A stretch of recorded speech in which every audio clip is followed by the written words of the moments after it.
Welcome back to Atala, the Making of an Opera. This is the second episode of my wonderful series, and we'll be looking at the death scenes in my first opera, Atala. There will be a total of 5 videos for this second episode, so be ready. And if you have forgotten the story of my first opera, Atala, you can look at the first video in the series, which is called Burning, Scorching Drama. But I will very quickly fill us in, those of us who already watched it, maybe a little bit fuzzy, okay? So Atala is a young woman from the Muscogee tribe, okay? And she falls in love with Chactas, who is from the Natchez tribe, which is deeply forbidden at this moment in history. And this story takes place in America, or what is now America, and it's like in the 1700s, okay? And then there's a third person who's this mysterious man that kind of comes into play. And what we just heard is from the end of the first act into the second act. Maybe I'll do an actual pause for the actual opera, but again, I'm just sketching out my ideas. My goal is to find an opera company that would want to sponsor it and, of course, write the paycheck so that I could actually do my job.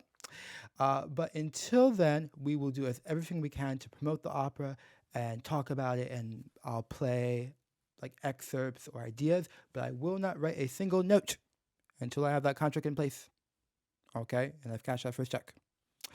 So, what you just heard was Chactas experiencing stability. Now, in this opera, something a little bit controversial I have to mitigate, it's always controversy, is that something that would not have been controversial at all at the time that this story was written. Okay, and this was written in 1802-04 by Chateaubriand. Okay, it's in French. He's a French author. I love Chateaubriand. Proust loves Chateaubriand.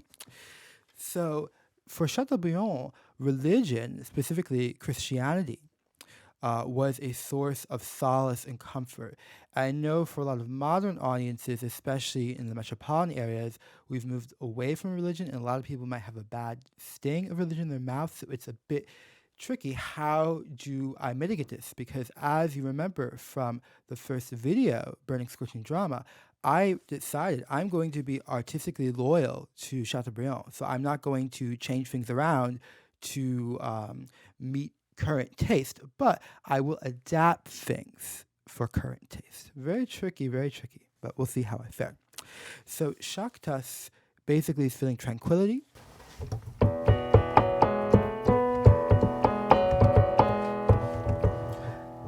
And he's imagining a whole life with Atala. It's going to be possible, even though they come from 2 separate races, even though it's considered 2 different races, 2 different tribes, right? Very, very forbidden.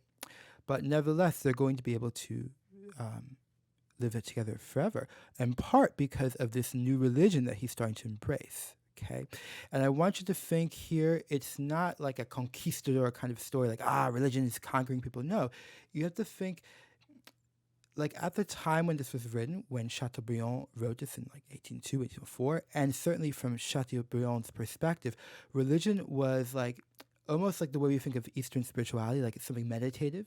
And in fact, there's a scene where the missionary, Père Aubry, is missing. And it's a very critical scene because he's gone off to the mountains to meditate. So that's something I hope that I can mitigate, given that many audiences, people not a fan of religion. I can't take out religion. I'm not whitewashing the story, but I think emphasizing kind of the solace aspect and the meditation. But of course something happens because we heard this. What happens? Well, let me read from the text so you know what's inspiring me.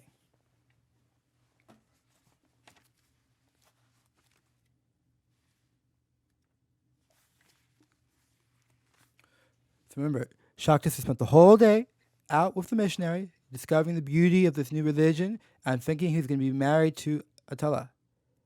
And then this. This is Chactas speaking. I was surprised when, getting back in the middle of the day, I did not see Atala rushing out to greet us. I don't know what sudden terror seized my soul. Yeah, it's very.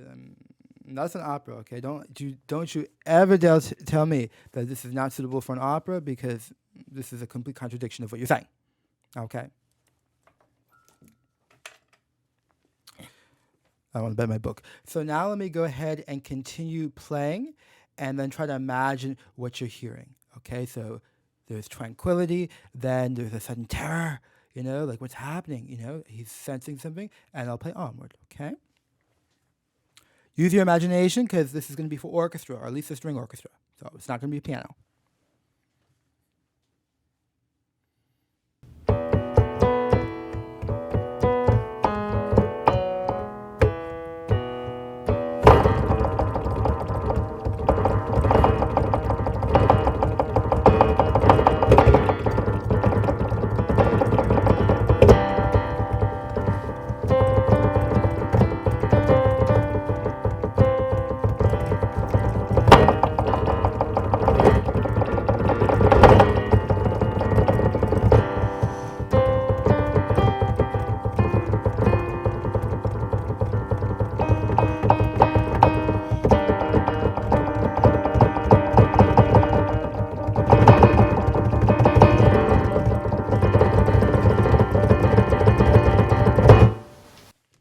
Okay, I got too into it. Sorry.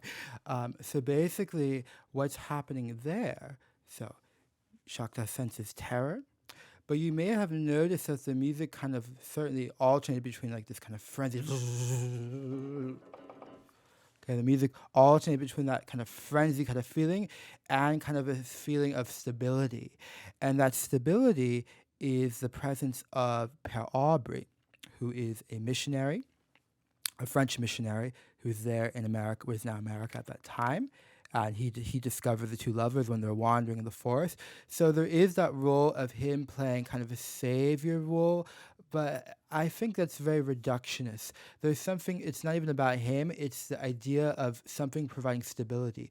So for you, it's hard to think of stability in terms of religion. Just think about like a meditative practice. Like for me, I don't meditate, but for me, like ballet is stability. Like, yeah, music is my life. It's all I think about. But for me, when I go to ballet class, it just really like calms down my soul the way it might for someone who's religious. I don't know. I'm just supposing. Well, in this story, religion has that role. And so these calm moments is when this kind of authority figure, Père Aubry, this older man who's had a lot of suffering, he tells Chactas, and Chactas has now entered the house. It's not really a house, it's like a little cave, but Chactas has entered, and he says, don't worry, it's just a occasional fever, she's just fatigued, everything's going to be okay, right? So Chactas immediately feels relief. We heard it with this.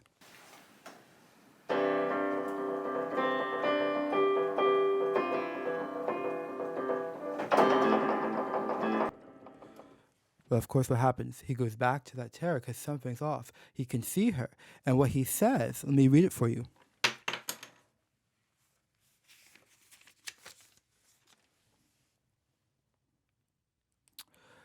This young, beautiful woman, sweating, frenzied, pale. So something's really off, right? Something's off. He comes back and he sees her in bed. Okay, she looks deathly pale. Something's really off.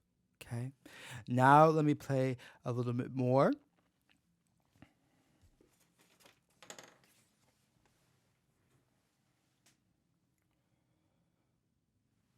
I'll start directly from when he feels the first pangs of terror. And I'm improvising, so it's going to be a little different every time, okay?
So what I just played was, of course, the sudden pangs of terror. Then we hear some stability. This is Père Aubrey, the missionary, kind of saying, it's going to be okay. Everything's going to be okay. But still, Chactas is not convinced because he sees his lover, this woman that they both flee together. Remember, Atala betrayed her tribe by leaving them and escaping with this man that they had sentenced to burn to death. Okay, Chactas was captured by the enemy tribe. They had a long-standing rivalry, and so she betrayed her own nation, okay, her own people, okay. So don't. And one of the things is now we have this idea that Native Americans was one large group, but by no means, many different nations, okay, many different people. It's not one homogenous group, okay. So for Chactas and Atala, it was very, very forbidden for them to be in love. Okay, and not only that, she saved him from death, and she fled with him in the forest, and then they had this beautiful time. But now, something terrible has happened, and so when you hear the music go to what I just played,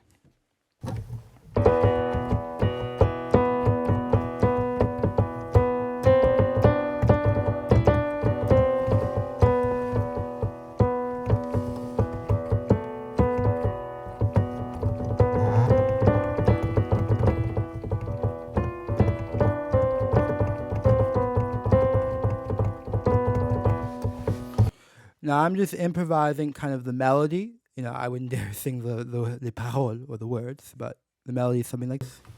And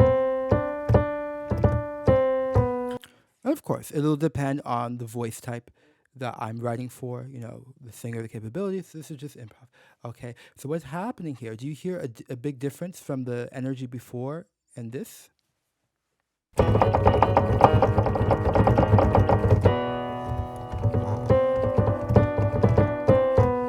Or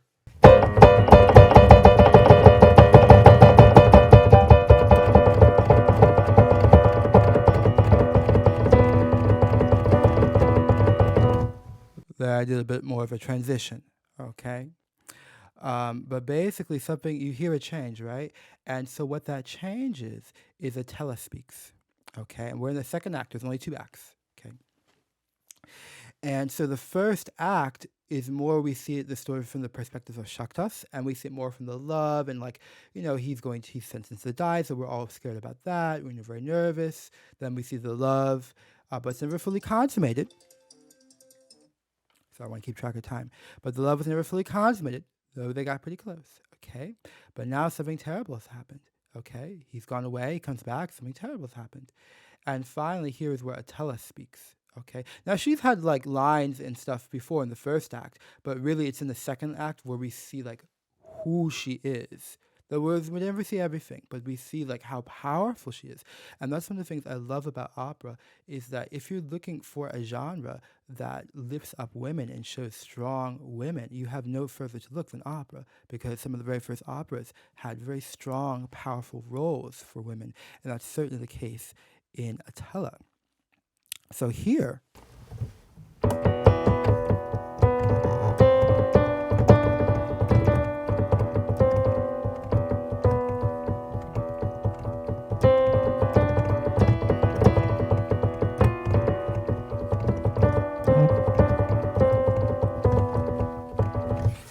I don't know about you, but I feel like that commands my attention. That's me playing, but that commands my attention. So what I'm hearing is that Atala is someone so powerful and strong, but her voice has kind of been held back for a lot of the first act. Okay, and again, I have to remain loyal to Chateaubriand, the story. Okay, but there's many different nuances to achieve that. So here she's saying the following. Well, I already read it, but she's basically saying, I'm going to die, okay? Don't interrupt me. No, she doesn't say it like that. She says a little more poetically, okay? I'm just trying to make it quick, but she's saying, listen, I have something important to tell you. I'm going to tell you everything. And of course, as we know from the first video, Burning Scorching Drama, she's now going to do a tell-all, okay? And she's going to tell everything, nothing but the truth, everything. And you hear that in the music? We hear this turbulence, right? It's turbulence. But then it kind of gets to, quote, a stability, but there's something kind of primordial about it.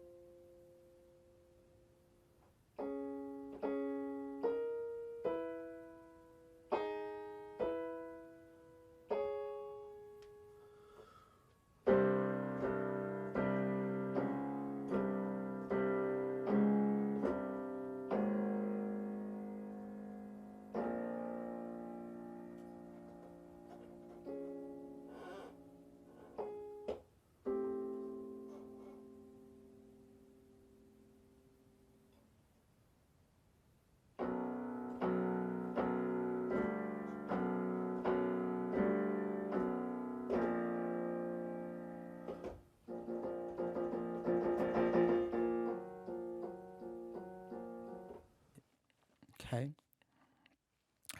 And so now we're basically out of time for this video. There are 4 more left in this series. I just have one last thing I'm going to play for you. And just a reminder, they were talking about my first opera, Atala. It's based on a short story by Chateaubriand, who is a French author that I love, and I love him because of Proust got me into him. And I am adapting this opera or the story for the opera. So I'm taking this original story in French and I'm going to create the libretto, which is like the script, okay, that's going to be sung. So I'm currently working on that. And the goal of these videos is to tell the story of Atala, to get interest, and hopefully we can one day see this opera together, you know. But we're not quite there yet. If you are working in the operatic industry, then I have left information in the description should you wish to get in contact with me or someone on my team about how to proceed in terms of programming the opera. Now, what I'll leave you with is a bit of a taster for what comes next. And I will just tell you the name of the next video. It's going to be The Mother and the Fateful Vows. So we can only imagine, right? What do you think is going to happen? Well, I told you Atala is going to confess everything. And obviously the mother has a role to play in it. And that's one thing I've had to do in the opera is like, I don't want to give it away. So she mentions her mother many times in the first act, but we don't put it together. And I have to make sure I keep it that way. But I want to make sure that any lines that I take that I keep, because I'm going to have to cut a lot of different lines, add maybe some text. I want to make sure that this foreshadowing of the mother is retained. So the next scene, which I'll give you a little bit taster of, is the mother and the fateful vows. Okay, I'll play at the end when Atala speaks and says, listen to me, listen to my story. I'm going to die. Don't interrupt me. I'll play into the next, or we might hear in the next video, okay?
Sorry, I got a little bit carried away. If you want to find out, and actually, what I just improvised was not what I was intending to improvise, but if you notice, I was keeping an eye, I don't know if you can see, on my scenes because I want to see what the scenes are coming up ahead so I can kind of plan. So I don't think I was too off, but again, we are still looking to find the funding so that this can be programmed and I can actually write the music instead of just improvise the music. And I will see you in the next episode. Sorry, we're still in episode 2, but we'll see you in the next part in which we'll see more about the mother and the fateful vows. Have a good day.